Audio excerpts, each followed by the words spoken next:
Welcome to the Final Score Network and the Final Score Podcast, presented by Team Anders Realtors.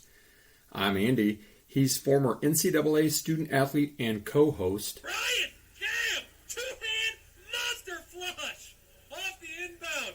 Ryan, Cam, slam, jam. Subscribe to us on Podbean, the Apple Podcast Store, Spotify, or anywhere you get your podcasts. Follow us on Twitter at TheFinalScore35 and TikTok at AGSpartanFan35. Oh, and one more note before we get started. I'd like to apologize to anyone I've not offended yet. Please be patient. I'll get to you shortly.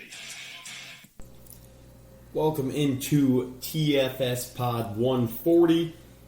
Just when you think, there's going to be a light news week, not much to talk about, oh boy. It just keeps flowing and flowing and flowing. It's never ending. Gives us a good long episode, hopefully over an hour again. So here we go. We'll start with the podium as I always do. Colorado storming the field. So Colorado playing Colorado State this weekend. All the pregame lineup stuff. Guys, talking crap, whatever. Coaches going at it. Some on the field pushing and shoving. Colorado 24.5-point favorite. Wins in overtime. Comes back from 11 down the fourth quarter, whatever. Their fans storm the field.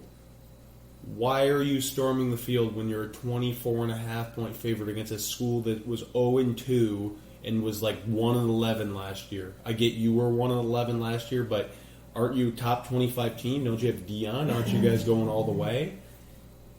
Stupid. Don't ever do that again. I hate it. I don't buy the rivalry game excuse either. Act like you've been there. I'm sorry, Dion's not capable of that, but act like you've been there. All right, Moose is underneath the table agreeing.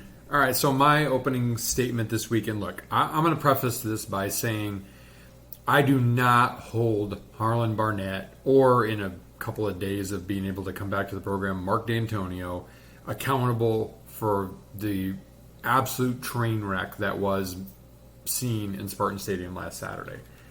I don't hold them accountable. This is Mel Tucker and his coordinators in particular. We'll get to that a little bit later. But my podium is just a simple question. Why can't anybody, I don't care if you're an interim head coach, I don't care if you're a longtime head coach, I don't care if you're a first-time head coach, just stand up there and stop sugarcoating a pile of dog shit and give it to us straight. I'm going to read you HB's opening statement. Obviously, though, this wasn't the game we thought we were going to see tonight. You think? We must clean up missed tackles and substitution errors. We will get those cleaned up and move on. Here's my issue. We're looking forward to starting Big Ten play. We still have all of our goals in front of us. What's your goal? I watched the talent there. I watched the disparity between Michigan State and Washington. What is your goal? To win a game? 2 games? I mean, we'll get to it in a little bit, but 6 is a stretch, and that's what I picked for Michigan State, and that was with a loss to Washington, but I expected a competitive loss. So getting back to the point of my podium, stand up there and tell the truth. HB, I know this isn't your mess. This isn't your team. You're doing the best that you can do. You just need to stand up there and say, you know what, guys? We sucked. We had a tough week. So therefore, we weren't very prepared as coaches. I give the players credit. They played as hard as we asked them to play, but we did not put them in a good situation. That is on me. That is on the coordinators, and we will scheme better for next week. That's it. End of press conference. Don't sugarcoat this, that. Don't excuse it. Tell it like it is. Hell, blame Mel Tucker. I don't care if he was your boss. He's out the door. Blame him. Well, you know what? If our head coach wasn't caught jacking off on the phone, maybe we wouldn't have played quite as bad. Look, we weren't going to beat Washington unless we played a great game. I'll give you that. But I'm so tired, and I'm picking on HB because I predicted to Ryan as we were driving home, leaving the game early, which is a very rare thing for us. I said, I guarantee you they're going to say, oh, but it doesn't matter. All of our goals are in front of us. Because I don't want to hear this, all of our goals in front of us. Because while that may be true, stop sugarcoating it. Tell the truth. We sucked. We were awful. This is what we're going to do to fix it. Not this, we're going to watch tape and we're going to see what we did wrong. Anybody that has two eyes that can see in that stadium could tell you what was wrong. It starts way back from the talent perspective, but schematically, the way that guys didn't know what they were going to do. They were looking to the sideline for guidance. Answer the questions truthfully. And again, not just UHB, all coaches. I'm tired of coach speak. I'm tired of sugarcoating it. I'm a marketing guy. I understand marketing and spin and sugarcoating and communicating in a way that puts a positive front forward. But at this point, Michigan State fans want somebody to acknowledge the truth that we were given powdered sugar covered dog poop for a program from Mel Tucker. So stand up there, HB, next time after Maryland whips our ass this week and just say, guys, we're not very good. And I'm going to make my best efforts to try to make us better. That's all I want you to say. Completely agree. All right, throwing the flag this week. There's a few things we could throw the flag on. An honorable mention is Colorado fans giving death threats to that kid from Colorado State that kind of took the cheap shot on Travis Hunter. What is wrong with these people? Like, calm the hell down. How about LeBron weighing in on that? LeBron, we don't need you to weigh in on anything. Yeah, Shut up. All right, so the flag on more idiots, the Vikings fans. So the Vikings are 0-2, if you didn't know. Not a great start to the season. Alexander Madison, their running back, said you got racial slurs hurled at him by Vikings fans in the stadium, on social media, whatever, getting messages. When is this going to stop? I get it. Like, you are invested in your team. I love Michigan State. I love the Lions. Whatever. You get mad when they lose, happy when they win. But can we please? You think they want to lose? Unless you're like the 0-16 Lions, where you're just no one cares. You think they're trying to lose? No. So stop doing this stuff. Sending death threats, sending racial slur, all this stuff. That's ridiculous. I don't care who it is. It's ridiculous. Enough is enough. It's a game at the end of the day. I mean, we all live and die with our teams. I get it, but it's a game, and there is no reason to give somebody a death threat. If you gambled your house and lost on it, that's your effing problem, not theirs. Stupid. You got a problem, not them. Yep. All right. Time for 4 downs. We can cycle through the Big Ten here, and Let's then do that quickly because college we've football got at large, and we can dissect a just disgusting lump of you-know-what. we got to pull the That is maggots and the Michigan worms State out of the football. pile of shit that is Michigan State football. Maryland down 14-0, win 42-14. Smoked UVA. They look pretty decent. Penn State, Illinois went about how I thought it would. Illinois they're not very good. Last year they lost too much. Penn State looks good. Good win for them on the road to start off Big Ten play. Louisville versus Indiana. Louisville won by 7. Did not cover the spread. That was 7.5. We got the win. Indiana's just not very good. Wisconsin apparently looked solid in the second half from what I heard. They covered against Georgia Southern. Minnesota smoked by North Carolina. Duke smoked Northwestern. They look really good. Iowa actually covered, and there was a backdoor cover, 4th down and goal from the 4 with like 30 seconds left, and they scored to win by 31. It's a very un-Iowa-like thing to do, to score when clearly there was nothing in doubt. They're trying to keep Brian Ferentz, right? Like that is not a Kirk Ferentz thing to do, and especially it's not a really good look given the gambling issues at Iowa. That they're trying to get to cover. You might want to not make it quite that obvious, even if your excuse is we're trying to help out our OC. It's against Western. Yeah. Rutgers with the win over Virginia Tech. Good for them. They're 3-0. They always start off 3-0, then they won't win a game the rest of the season. Well, they'll beat Wagner. Yeah, They play Michigan, then they play Wagner. They'll beat Michigan State. Ohio State turned on 63-10. Their offense finally came alive. Good for them.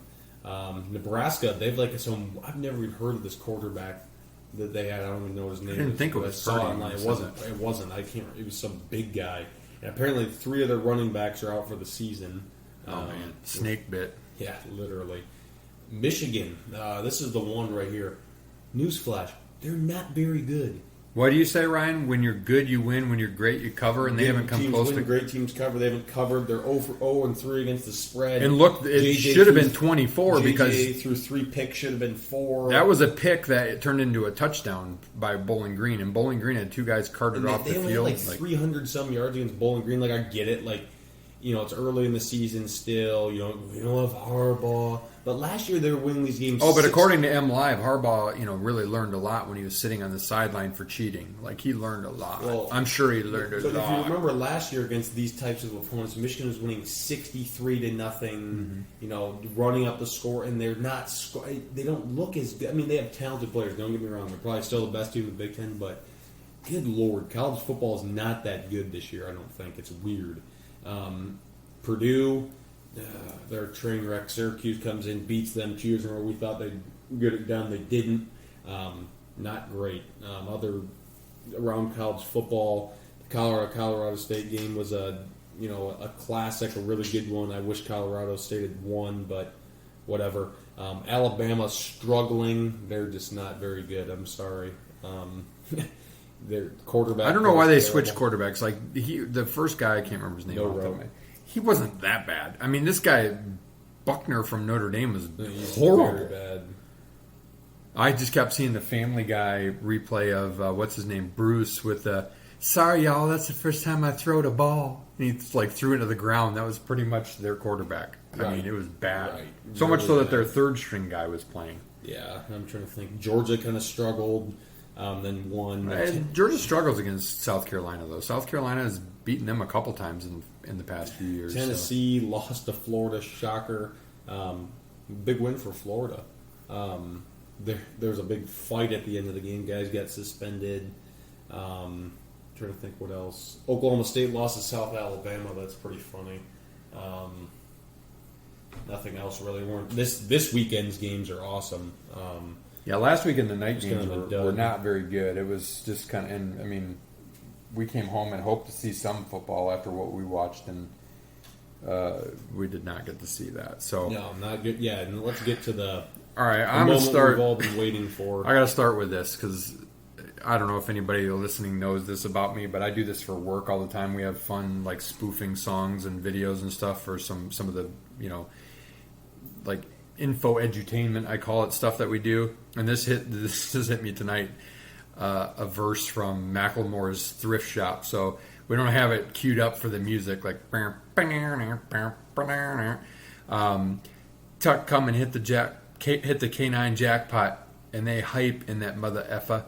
They'd be like, "Oh, that Tuck, he's the next Nick Saban." I'm like, "Yo, that's 95 mil for a dog shit head coach. Limited edition. Let's do some simple addition. 95 mil for an unproven coach. That's just some ignorant shit. I call that getting swindled and pimped. Shit. I call that getting tricked by a con artist."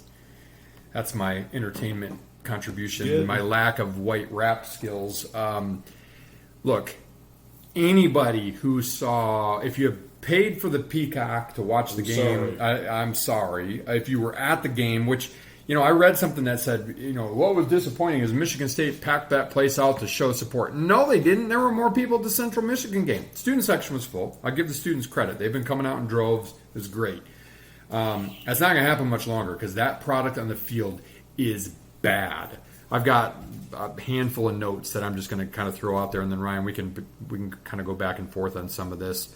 First of all, I got to give Mike Valentia a listen today. He had a good response to the officially Michigan State, by the way, has come out, and they are moving forward with firing Mel Tucker, the process of firing Mel Tucker with cause, which means they would not have to pay him. I would settle in for a long process because I'm sure he'll sue because of the dumbass Board of Trustee member who leaked the story. That's a whole nother issue that has nothing to do with his contract. He broke his contract, broke the morality clause. Pretty fireable offense in my opinion because he did everything that morality clause said they could fire him for. Yep. I don't feel bad for you. So a little bit of back and forth. We were talking a little bit about coaching, Ryan. I want to get some of your takes. I'm just going to read some back and forth from my boys Dave and Chris. I mentioned to them to listen to that, and Valenti went after the coordinators today, which was brilliant because that's like, I don't blame HB. He's not obviously the secondary is not that great either, and those are his guys. But the offensive and defensive coordinator are horrible, and Valenti went after him. Dauber says, I don't think Barnett is the answer either. And I said, he's maybe fine as a position coach, but he flopped as a defensive coordinator. We need an offensive-minded guy. The only keeper on the staff, in my opinion, is Courtney Hawkins. Dave said, our secondary absolutely sucks, so I don't think he should even stay in that capacity. Do agree with Hawkins.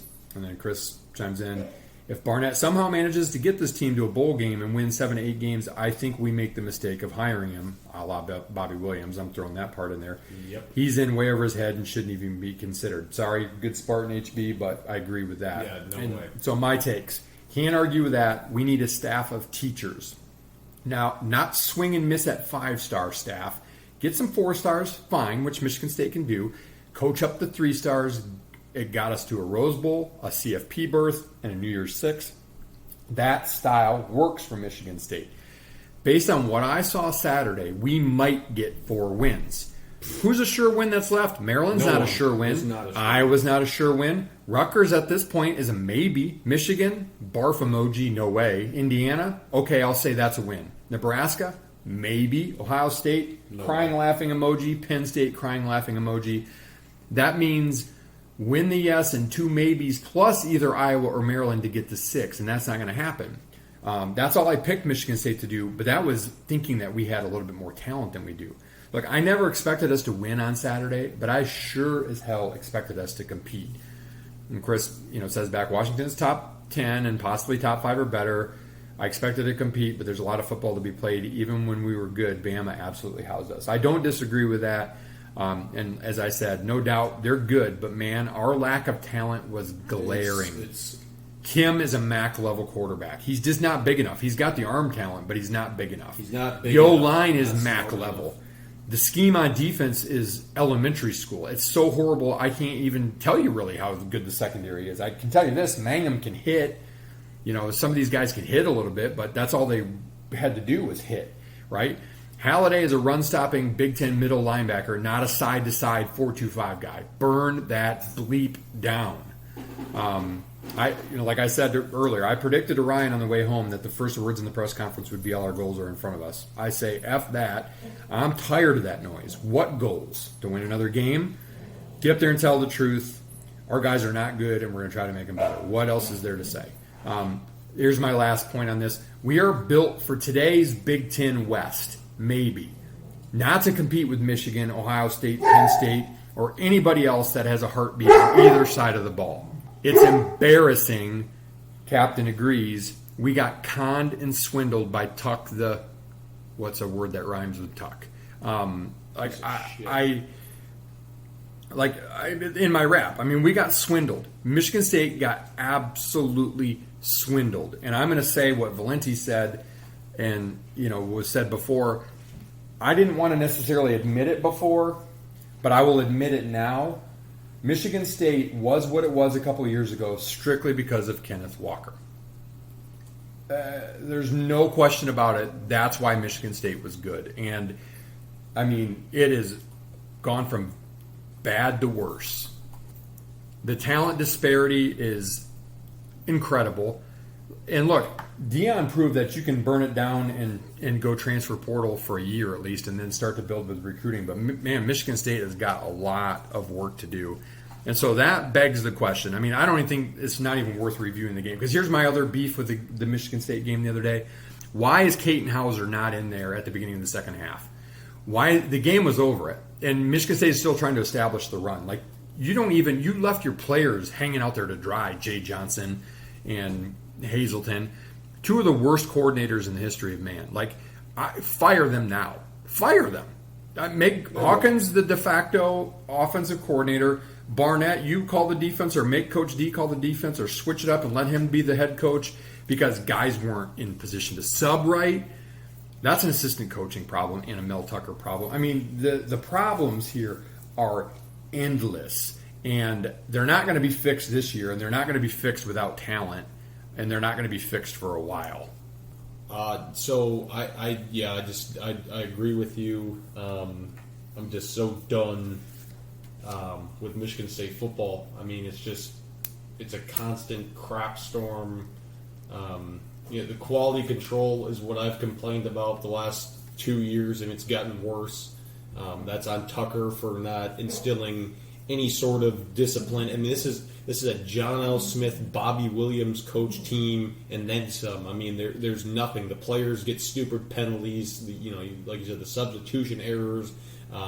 Guys missing assignments that are simple. Guys missing tackles. Schematically, it's horrible. It's awful. Scotty Hazelton needs to have that beard chopped off and sent back to the trailer park that he's from in Kansas. He's a piece of crap. He would not be employed anywhere in the Power 5. Hell, the Group of 5 should go back to the FCS.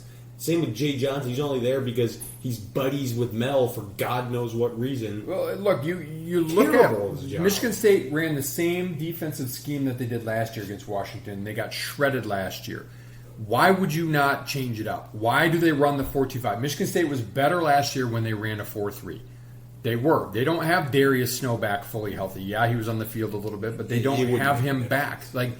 Michigan State has fine first string talent.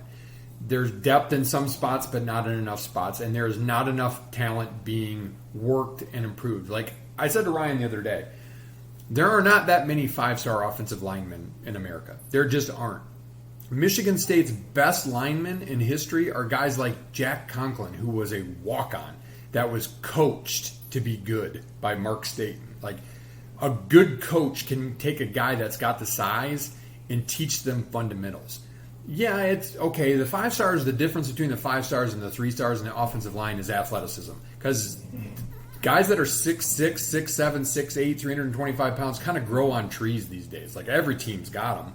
And that's all Mel with, he's getting guys over 6 feet tall and over 300 pounds and blah, blah, blah, blah, blah, blah, blah. It doesn't matter. All he was happy with was running pictures, running pit bulls and Snoop Dogg and G-Wagons out with recruits that he wouldn't get. Like, I'm like, and blame NIL or whatever. Shut up, Mel. Shut up. And good riddance. Because you left us arguably in worse shape than D'Antonio, who quit recruiting at the end. At least D'Antonio kept trying to develop guys, even if he wasn't recruiting as hard because he was growing tired of it. But like, you burned it down, Mel, and Michigan State needs to burn it down the rest of the way.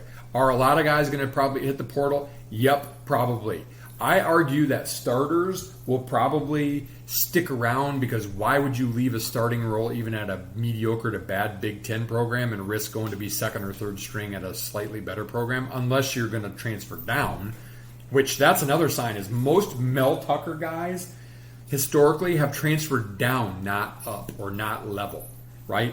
Like, and he hasn't swung and hit on too many of these transfer ins. K9 is the best example of a guy that came in. So my question to you, Ryan, is you know the list. You read a list last week. You can kind of give us a few more names. Like, what do you want in the next head football coach at Michigan State?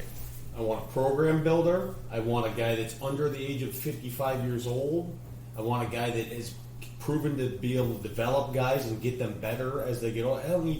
Yes, recruiting is very important. I want to be able to get but we're not getting 5 stars anyway. Top 25 class consistently. You get guys that 3-star, high 3 stars, low 4 stars. From the regions that the Midwest, Michigan, Ohio. Stop recruiting nationally. I don't buy it. Michigan State can recruit in Michigan, Ohio, Pennsylvania, dip into Florida, maybe Georgia. Dip into California and Texas, and Georgia because they've done well in Georgia for before even Tucker. But stop going to Rhode Island and to New Mexico and to what? No, those are guys that they're going to get homesick anyway. Stick to your Midwest roots.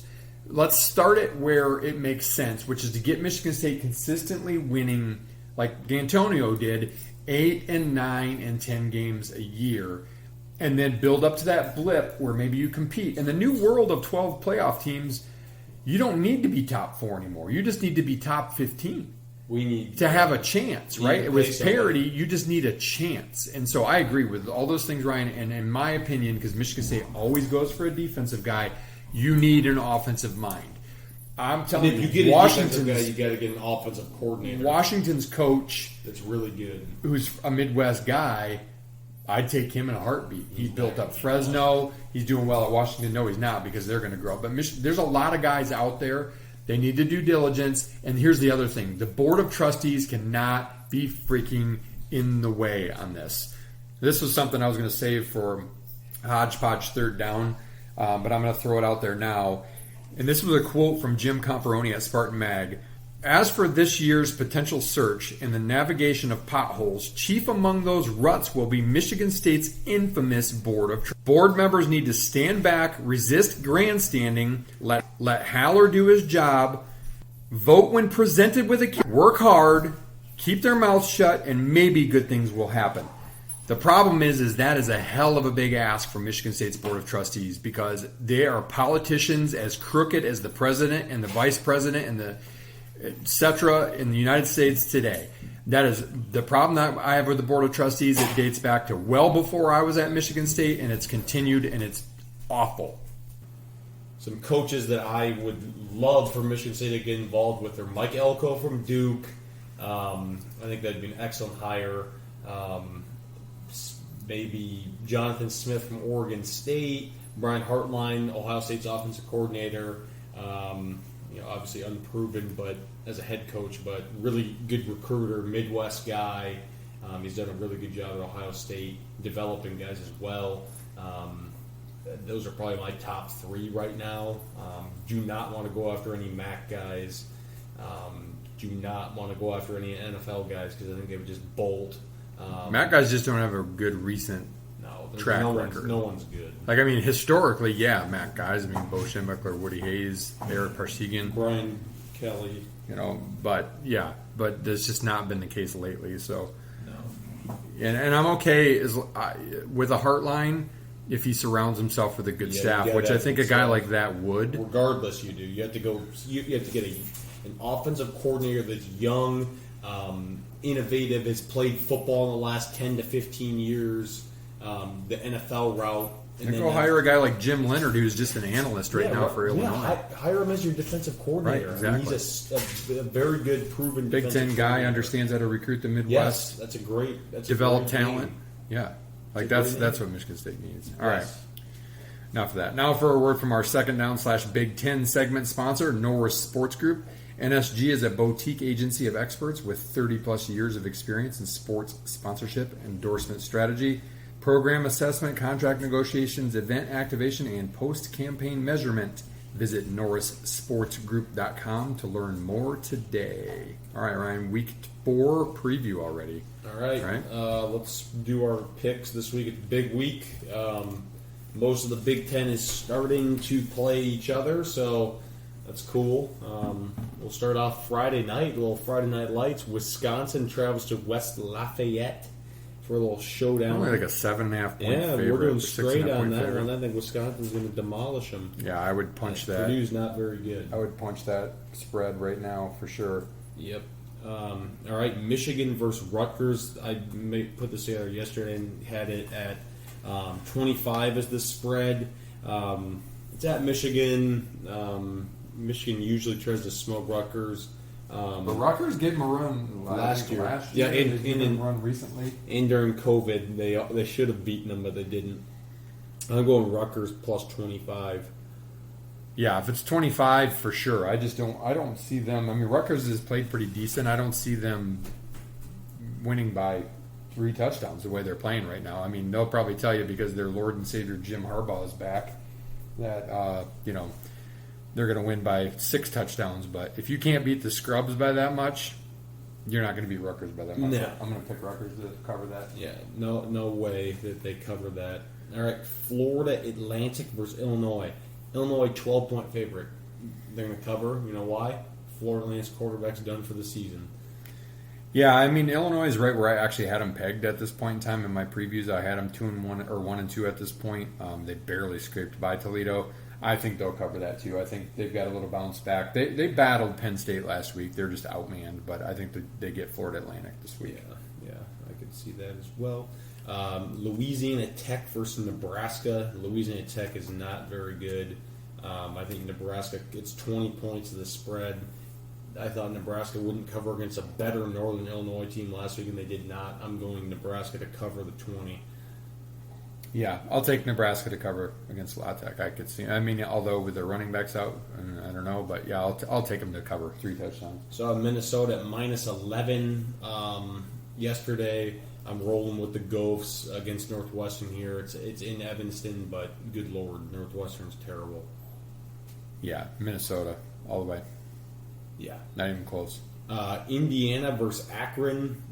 Indiana's wearing black jerseys. They look pretty sweet. 17.5 is the spread. I think they'll cover it. Their defense is pretty solid. Maybe they'll get Yeah, I mean they battled Louisville, who's not great, but I mean is solid. decent. So and Akron's not very good. So I'll go with that. I think they can cover that. Iowa at Penn State. It's whiteout season in Happy Valley. 14 is the spread that I had it at last night. I'm going Iowa plus 14. They always play Penn State well. They always do. They do. Penn State struggled a little bit last week against Illinois, but I'm going to say the whiteout factor. I'll take Penn State to cover that 14. All right.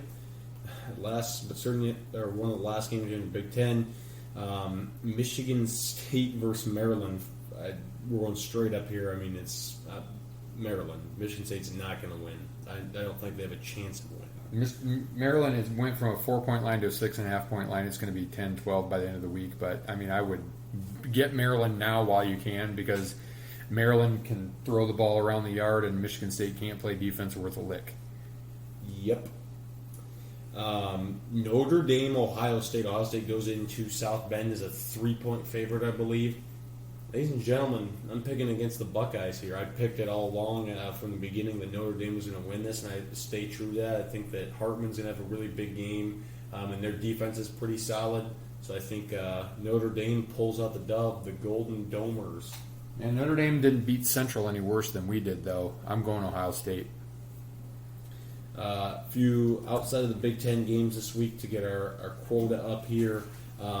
Florida State at Clemson. This is a big one. It's a pick 'em. Florida State did not play well last week against BC. Struggled a lot. Clemson's not very good. I'm going FSU in a close one. It's at Clemson, so that's good for something. But yeah, I saw that and I'm like, oh boy, I'd take Florida State in the points on FanDuel even. Yeah. Last one in college.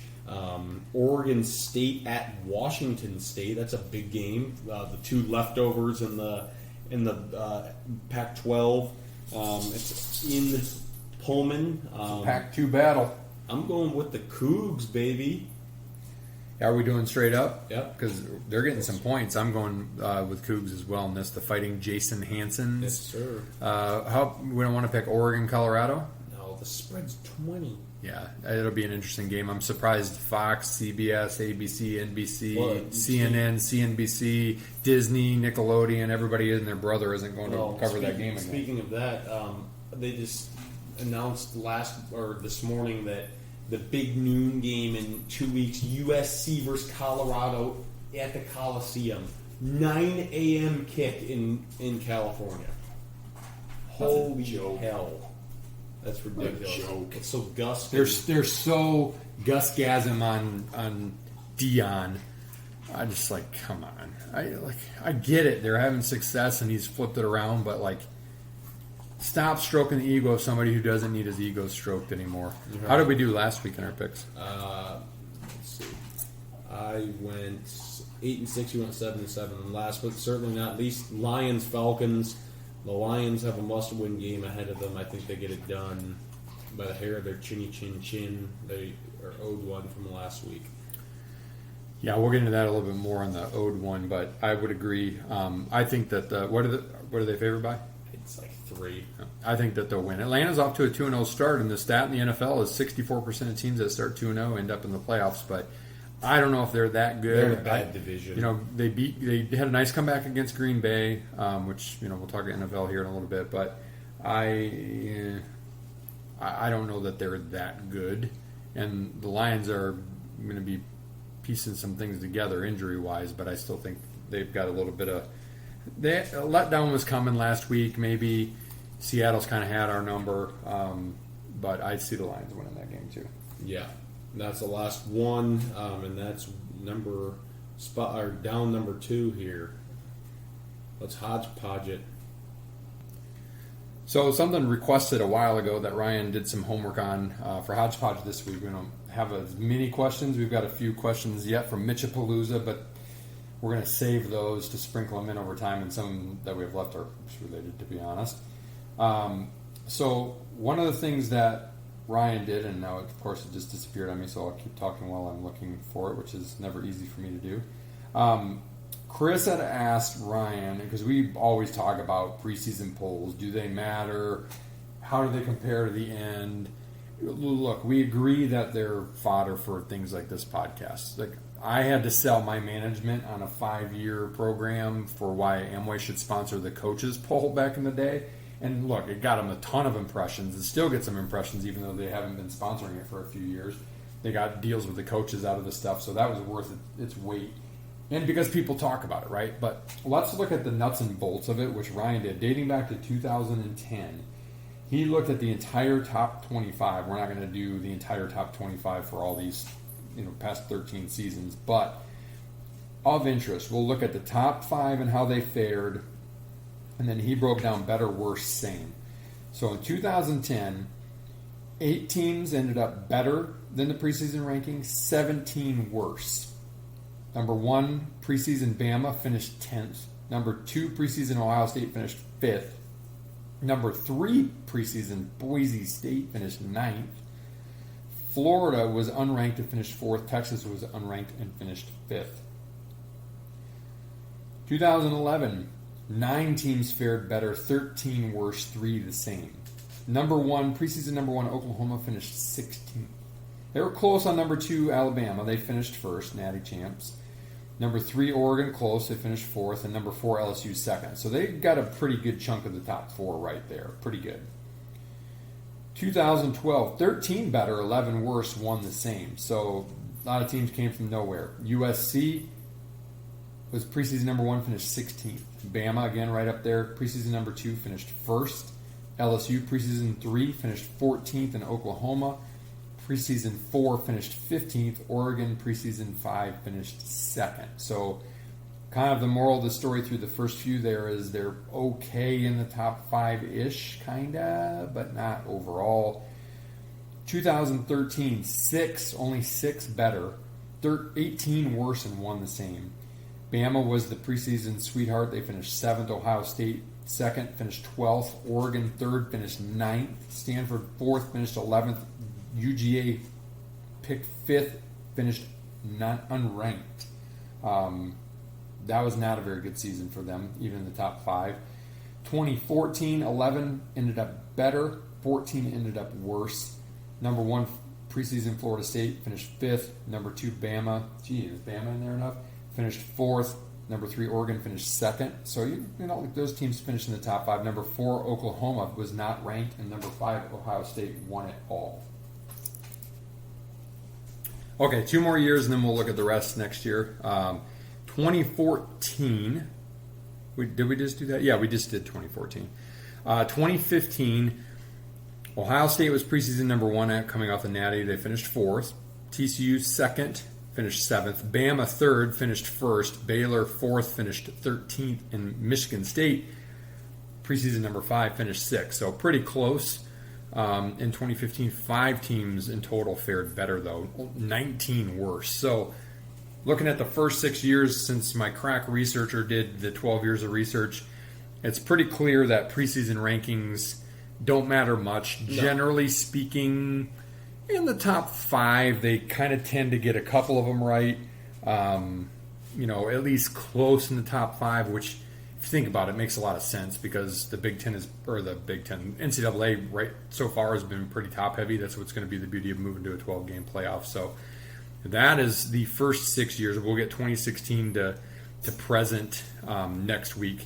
Catch you up. Thanks for that great research, Ryan. Give us a little bit of fodder for the podcast. And again, I'll call out because we don't have any other questions this week. Next week, we're going to talk some Ryder Cup for sure. So we'll probably throw that in golf/hodgepodge. Mm-hmm. And Mitch, we do have your questions. You have one more NFL question I saw in there, and you got a bunch of basketball questions. But hey, guys, if you got questions, throw them in. We love to debate them. Last week we answered one for Munna.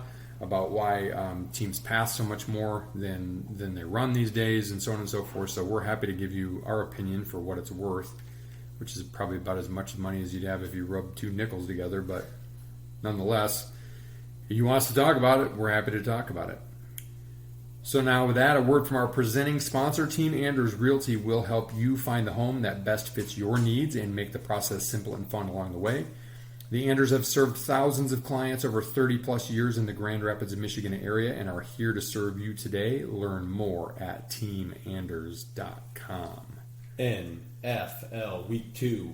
First, I got to give a little shout out to Joe down the street. Gave him a business card. Met him at the neighborhood get-together at the end of the cul-de-sac. If you're listening, Joe, here's your Lions talk. We know you're a big Lions fan, so hopefully you'll find some enjoyment out of this. Ryan, you're the you know my stance. You cannot be equally invested in Michigan State and the Lions because you're going to be doubly pissed every weekend.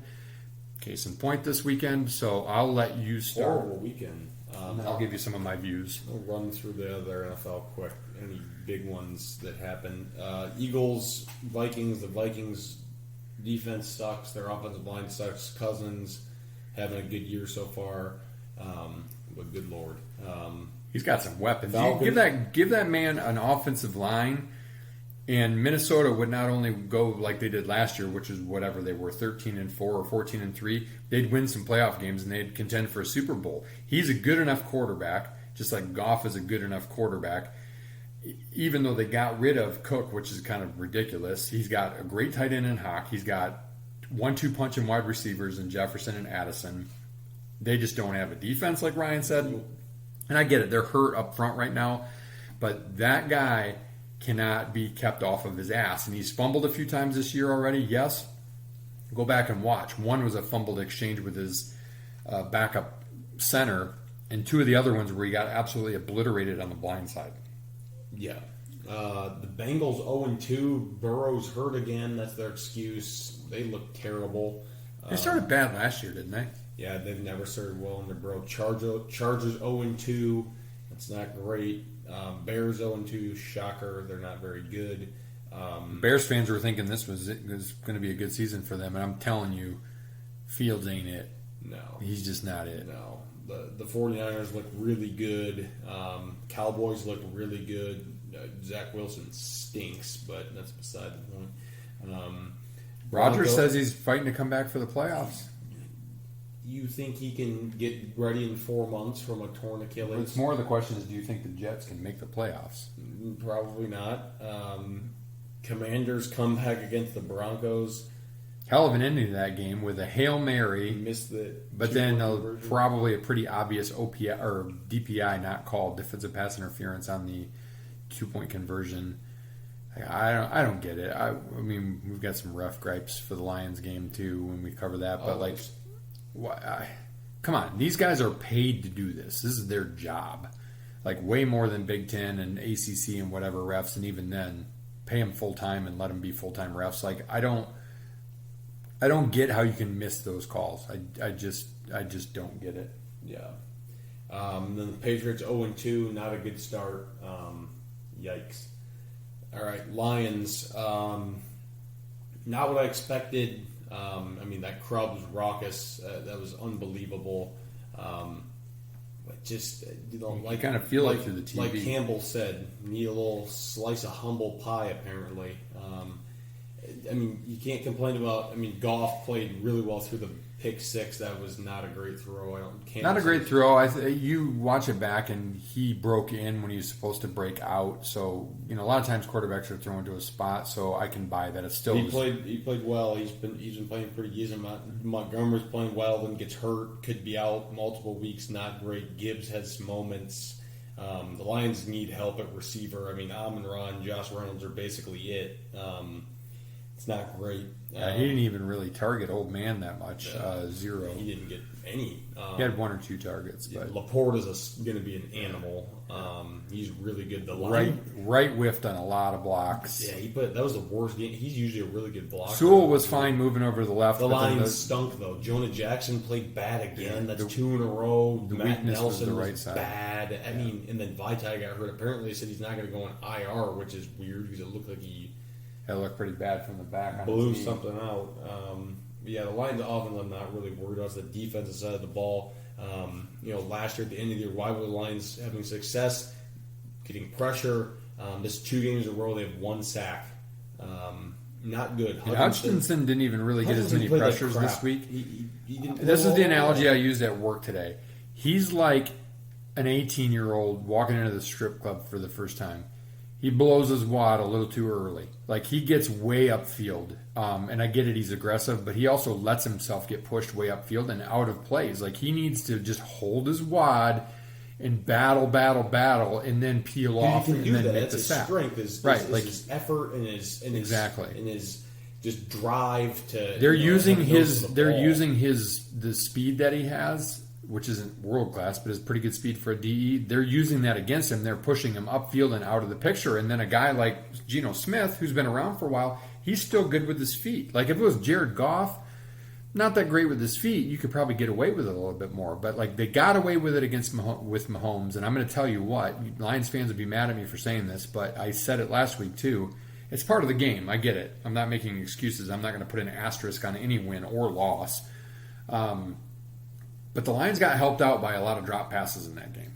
Yep. I mean, that's part of the game. I get it, but like, you can only flirt with disaster for so long. And I'm going to tell you right now, a single dropped pass changed the entire trajectory of that game on Saturday. Yeah, and that Gibbs. was that slant to Gibbs that if he probably catches still that with running. his speed, he's in Holland right now. Like, I mean, no doubt he would have had a touchdown. Nobody had the right angle on him. Nobody had the speed, but he took his eye off of it and he dropped it. And hey, look, credit to the Lions for coming back.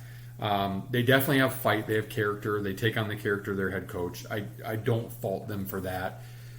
But we were a little bit of maybe a paper tiger on defense. Defense. Got away Scheme sucks. with some the drop passes. Against Kansas City, and that made the defense maybe look a little bit better.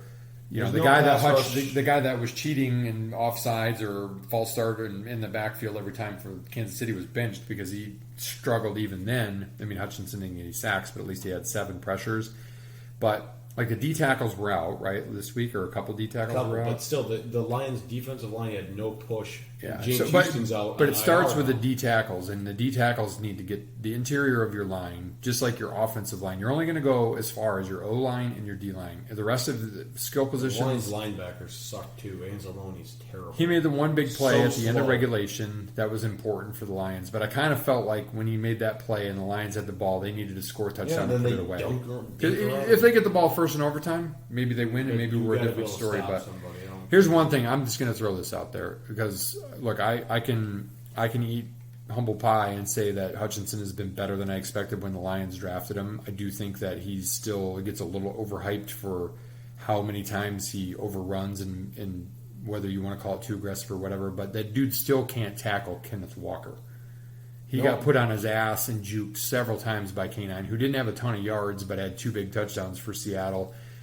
And look, Seattle's got some talent. And here's the other thing about the Lions pass rush in that game. They had 2 tackles off the freaking streets. Like, guys that had hardly they played in the still last kicked 3 their years, ass. and they still moved the ball at will. I will say this. Watching that game, and I'm not one to necessarily say the refs are a reason that you lost it, because you don't lose a game because of a call usually. Sometimes that's been the case, obviously. But the Lions don't get the benefit of the doubt from the refs. I mean, they had a touchdown called back that shouldn't have been. At least 4 other calls that I counted during the game, and that was probably before even Hutch arguably really did probably get held there at the end. Like, I on one hand, people will say let him play in overtime. No, the rules are the rules. Like, call it like it is. And I get it. Guys hold on every single play. But that one was pretty egregious. And the Lions just don't get the benefit of the doubt. Even so much to say that when Geno Smith got the intentional grounding, And the announcers were even trying to make the excuse that that's not the spirit of the rule. He wasn't trying to throw away. It doesn't matter, guys. That's the rule. It was intentional grounding because he was between the tackles and he threw it to no man's land with no one there to catch it. That's intentional grounding by the rule. So you want them to bend the rule. Why? Because it's the Lions and that wasn't the intent. That's the gripe I have with, because the Lions, I watched it last year as they kind of got on their streak towards the end of the year and how good they were playing. They just don't get the benefit of the doubt. And I'm not even talking about give them a call that they shouldn't get. I'm just saying call the calls that should be called. It's puzzling to me because it happened to them last year when Seattle got some questionable calls against the Rams when the Lions needed the Seahawks to lose. I'm not saying that it's they're out to get the Lions, and I'm sure every franchise could point to like, well, here's this play and this play and this play and this play. There's a lot, but so fix that stuff, clean it up. I get humans and mistakes are made, but some of these things are just obvious. And you've got a bunch of guys on the field that can see it. And, oh, by the way, you've got replay. So open up your replay more to maybe catch more officiating mistakes. You don't have to stop the play of the game. You can look at that. A guy in the replay booth could look at it right away and go, you know what? That should have been a flag. That was a hold. Use replay to your advantage from that perspective instead of just saying, well, after the game, I probably could have been holding. Maybe it couldn't have been. I don't know.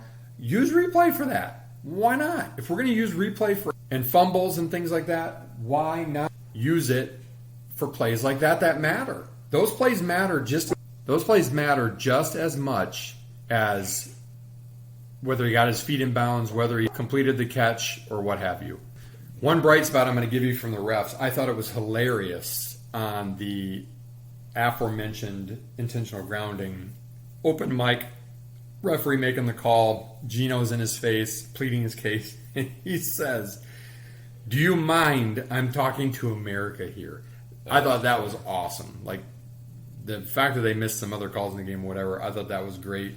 Another fun fact from the game, Seattle has now won 15 of their last 16 games played at 1 p.m. Eastern. I'm telling you, whether you like Pete Carroll or not, don't count that guy out. He's got a way of getting his guys ready for those trips to the East Coast. Ryan talked about it a little bit. Bad time for Goff to end his historic interception streak. He was actually creeping up pretty good on breaking Rodgers' streak, but he'll tell you. He said before the game in an interview it didn't matter. I believe him. I mean, I think in the back of your mind at the end of your career, you're like, oh, that would be cool to own that streak. But hey, streaks are meant to be broken. And I'm going to go back to that Gibbs drop at the end of the first half. I think that changed the game. And the fumble early in the second half. Here's a question that I have for you, Ryan, because I know that you have a distinct opinion on this. Do the Lions gamble too much? I thought about this a lot today. I like, because you said it yesterday, you got to roll with the good and with the bad, which I agree. I do agree with that, but I think he needs to be a little bit more selective with his decisions and where to go, because on some of them, I mean, I get it. You're on the right side of the 50. You have momentum. You think you got to play for it, whatever. But that just shows. On the one, take the points, kick the ball. You end up winning the game if you take the 3 points. In the end, you end up doing. Then going for it on your own 45 on 4th and 4. I mean, yeah, you're being aggressive. You think your defense can't stop them, but you have a guy that's getting paid the most out of any punter in the NFL. Freaking punt it, pin them deep, and hope your defense makes a play and make them march the length of the field. I get that maybe it kills clock, but he just needs to be a little more selective. I love him being aggressive because that's his mantra. That's the way he plays his gambling Dan. But good Lord, he needs to be more selective and not do it every time. It's not Madden. Well, true. And I mean, there's law of percentages and whatever, and you were a little bit more heated about it yesterday, so I thought you might cool down on it a little bit. Because my point to Ryan was yesterday, he was frustrated, and rightfully so, right? When you give up what should be sure points on a 40-yard field goal in the NFL, it doesn't mean it's sure points, but it's hard to take that when it comes down to that. In the end of the game, it's not about just that one decision and that one play. My argument was, at the time, and I stick with it, is if you don't like it, when it doesn't work, but you love it when it does work. You can't be both, right? Like if you need to ride or die with your coach, if he is a gambling guy, and even if you think he takes too many risks, you can't love it when he gets, goes for a fake punt inside his own 20 in the NFL season opener, or like last year against the Rams when he did like back-to-back fake punt, onside kick, whatever. You can't love it then and hate it when it doesn't work, because let's face it, like a good fourth down team, 50% is pretty dang good. So, you're just playing the law of percentages, the law of averages. I don't disagree. I think there's times for it. I personally think that I was having this discussion at work today, I think that he felt like they were in situations where the defense wasn't going to stop him and he needed more possession and points. And it backfired, right? And so he would own those, right? He would say, hey, I probably should have thought about this, but look, there's one thing you cannot question about Dan Campbell, and that is that he is true to who he is. Like, that is who he is. And look, guys, I want the Lions to go 17-0 too, but the fact of the matter is the NFC North is not good. Chicago is not going to contend. Minnesota, I think, will wake up. Green Bay's okay, but they're going to have growing pains with Love. That's basically a whole new squad from what it was. The receiving core is all brand new, basically. So the NFC North should be as easy to win as probably ever from a Lions perspective, and that gets you in the playoffs. Now, the Lions may, record-wise, only be the 9th or 10th best team because the NFC East is pretty dang good, but that doesn't matter, right? If they win the NFC North, they're going to get in the playoffs and they're going to get a home playoff game. So, temper it a little bit, keep it real. Like, Seattle's a pretty good team. Yeah, they got kind of, punked by the Rams in the opener, but the Rams played okay yesterday against the 49ers, and the Rams have a lot of injuries. They're a totally changed team. So, does it suck? Yeah. There's no such thing as a moral victory this year for the Lions. It's just not acceptable with the expectations, but at least they fought and they came back, because old Lions might have just folded. Not old Lions of last year. Old Lions of last year fought a lot too, but like a few years ago, Lions would have folded. Yep, the injury bug is biting a little bit. Would CJ Gardner out for the season, Ryan? Yeah, most likely torn pec, and then apparently Amon-Ra might have turf toe, so that's great. Yeah, they were putting a steel plate in his shoe. So, injuries happen, and so they're going to have to find a way to scheme. They don't have any other receivers. They're going to have to figure something out, right? Like, go get T.O. out of retirement, or Jerry Rice, or I don't know, something. But the bottom line is the Lions will be fine. We both picked 10-7, maybe 11-6, and that's still well within their sights.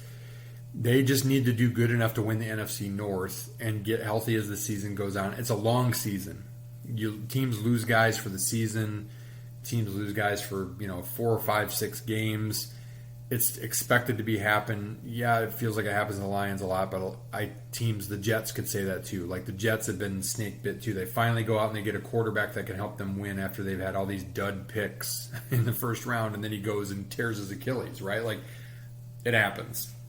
It happens. So, Lions are 1-1. They could easily be 2-0. They could easily be 0-2. I don't think that changes what they have in front of them. And I think that they're going to be just fine.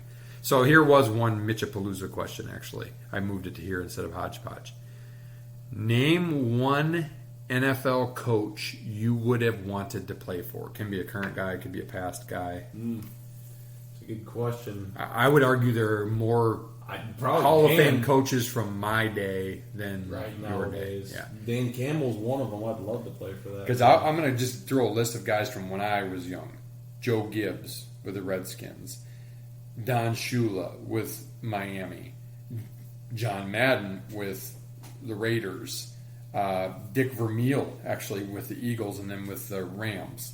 Let's see. Bill Walsh, the innovator of the West Coast offense. Like, there were a lot of good coaches. I think in today's day and age, I don't know that there's as many. Like, I'm sitting there watching the Miami Belichick. coach. I'm watching the Miami coach get interviewed. Like, he's an IT geek. Like, he's like, I don't know. They must be doing okay because they're 2-0. But McVay would be a good coach to play for. Yeah, actually, I think Minnesota's coach. I wouldn't mind playing for him. Saleh. or Salah, or however you want to say Yeah, his I like name. Salah a lot. I like him. Dan Campbell, definitely. But like Dan Campbell's probably as close to like a true man's players coach as you can find right now. There's some good young coaches out there, but there's nobody quite like the coaches that were the OGs back in my day. Right. No, completely agree. Anything else, Lions or such? No, I've got nothing. All right, let's go to the sprint. Sprint. We had this discussion yesterday, and we'll do it for the listeners. Best salad dressing. We're starting with food first. Best salad dressing. Oh, man. That's tough because, you got ranch that goes with everything. I grew up on Thousand Island because ranch wasn't a thing when I was a kid. I'm going to go with Mom's pick, creamy Italian. Underrated. I'm going ranch. Ranch is the best. Best NFL theme song on TV for a network. Well, now I just heard ESPN, well, at least for tonight, they busted out In the Air with Chris Stapleton, which is kind of cool. Obviously, you have old girl Carrie Underwood Well, on NBC. like the jingle coming. Like So not the music. Right, like the. I'm going to go CBS. Mine's Fox. Because CBS has been doing football since I could walk. Like, that's the one constant. It used to be CBS, NBC, and ABC did Monday Night Football. And that was before Fox was a thing. So I'm going to go with CBS.